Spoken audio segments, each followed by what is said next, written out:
ರಾಜ್ಯ ಜನ ಅಜ್ಜಿನ ತುಂಬಾ ಪ್ರೀತಿಯಿಂದ ನೋಡ್ಕೊಂಡಿದ್ದೀರಾ ಸರ್. ಎಲ್ಲ ಶಾಲಾ ಮಕ್ಕಳಿಗೆ ಧನ್ಯವಾದಗಳು ಸರ್. ಇಷ್ಟು ವರ್ಷ ಅಜ್ಜಿ ತುಂಬಾ ಚೆನ್ನಾಗಿ ಬದುಕಿದ್ದಾರೆ, ಅವ್ರ ದಾರಿಲೆಲ್ಲ ನಡೆಯಿರಿ ಸರ್.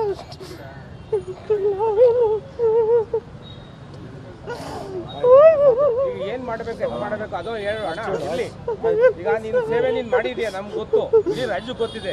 ನೀನು ಸಾಕಾಗಿ ಏನೇನ್ ಮಾಡ್ಬೇಕು ಮಾಡಿದ್ಯಾ ನೋಡಿ. ಈಗ ಏನೇ ಮುಂದೆ ಅಜ್ಜಿ ಮರ ನೆಟ್ಟಿದಾರಲ್ಲ ಸರ್ ಹುಲಿಕಲ್ಲಲ್ಲಿ, ಅಲ್ಲೊಂದು ಗಂಟೆ ಸಾರ್ವಜನಿಕರ ದರ್ಶನಕ್ಕೆ ಇಡ್ತೀವಿ ಸರ್ ಮರದ ಕೆಳಗೆ. ಅಜ್ಜಿ ಮರಕ್ಕೆ ತುಂಬಾ ಪ್ರೀತಿ ಸರ್. ಕೊನೆ ಕಾಲದಲ್ಲಿ 20 ವರ್ಷ ಬೇಲೂರಲ್ಲೇ ಕಳೆದ್ರು ಸರ್. ಅಲ್ಲೊಂದು ಗಂಟೆ ಇಡ್ತೀವಿ ಸರ್. ನಂತರ ಮತ್ತೆ ಬೆಂಗಳೂರಿಗೆ ವಾಪಸ್ ತರ್ತೀವಿ ಸರ್. ಡಾಕ್ಟರ್ ಜಿ ಪರಮೇಶ್ವರ್ ಅವರು ಮಲೇಷಿಯಾದಿಂದ ಬರ್ತಾ ಇದ್ದಾರೆ ಸರ್. ಅವ್ರು ಗೌರ್ಮೆಂಟ್ ಜೊತೆ ಮಾತಾಡಿ ಅರಣ್ಯ ಮಂತ್ರಿನ ಮಾತಾಡ್ತೀನಿ ಅಂತ ಹೇಳಿದ್ದಾರೆ ಸರ್. ನಾಳೆ ಮುಖ್ಯಮಂತ್ರಿಗಳ ಜೊತೆ ಮಾತಾಡಿ ಲಾಲ್ಬಾಗ್ ಅಥವಾ ಕಬ್ಬನ್ ಪಾರ್ಕಲ್ಲಿ ಎಲ್ಲಿ ಜಾಗ ಕೊಡ್ತಾರೆ ಅಲ್ಲಿ ಮಾಡ್ತೀವಿ ಸರ್, ಶಾಶ್ವತವಾಗಿ ಉಳಿಯಂಗೆ. ಅಷ್ಟೇ ಸರ್, ನನ್ನ ಕೈಲಿ ಮಾತಾಡೋಕ್ಕಾಗಲ್ಲ ಸರ್. ಸರ್ ಗೊತ್ತಿಲ್ಲ ಸರ್, ಸರ್ಕಾರ ತೀರ್ಮಾನ ಸರ್, ಅದು ನಂಗೆ ಗೊತ್ತಿಲ್ಲ ಸರ್.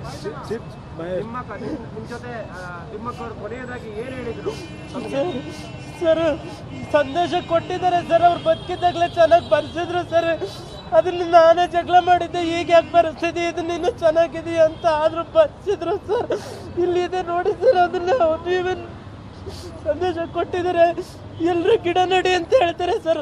ಗಿಡ ನೆಟ್ಟು ಪರಿಸರ ಉಳಿಸಿ ಸರ್ ಸಾಕು. ಅಜ್ಜಿಗೋಸ್ಕರ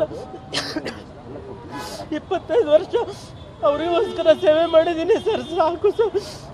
ಅಜ್ಜಿ ದಾರಿಲೇ ನಡೀರಿ ಸರ್. ಯಾಕಂದ್ರೆ ಅಜ್ಜಿನ ಇಷ್ಟು ದೊಡ್ಡದಾಗಿ ಬೆಳೆಸಿದ್ದು ರಾಜ್ಯದ ಜನ ಸರ್. ಎಲ್ರಿಗೂ ನೋಡೋಕೆ ಅವಕಾಶ ಮಾಡಿಕೊಡಿ ಸರ್, ಅಷ್ಟೇ. ಇನ್ನೇನು ಮಾತಾಡೋಕ್ಕಾಗಲ್ಲ ಸರ್. ನಾನು ಈಗ ಹೊರಡ್ತೀವಿ ಸರ್,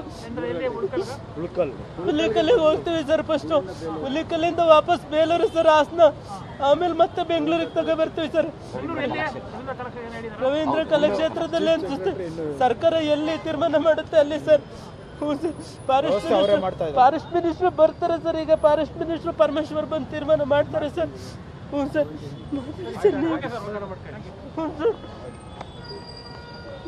ಮತ್ತೊಂದು ಸರಿ ಎಲ್ಲ ಅಪೋಲೋ ಆಸ್ಪತ್ರೆ ಎಲ್ಲರಿಗೂ ಧನ್ಯವಾದಗಳು ಸರ್. ತುಂಬ ಚೆನ್ನಾಗಿ ಒಳ್ಳೆ ಟ್ರೀಟ್ಮೆಂಟ್ ಕೊಟ್ಟಿದ್ದಾರೆ ಇಷ್ಟು ವರ್ಷ. ಜನನು ಸಾರ್ವಜನಿಕರು ಅಜ್ಜಿಗೆ ಸಹಕಾರ ಮಾಡಿದ ರೀತಿ ಮತ್ತೆ ಇಷ್ಟು ವರ್ಷ ಅಜ್ಜಿನ ಜಗತ್ತಿಗೆ ಬೆಳೆಸಿದ್ದು ಮಾಧ್ಯಮ ಸರ್. ನಿಮಗೂ ಧನ್ಯವಾದ ಸರ್.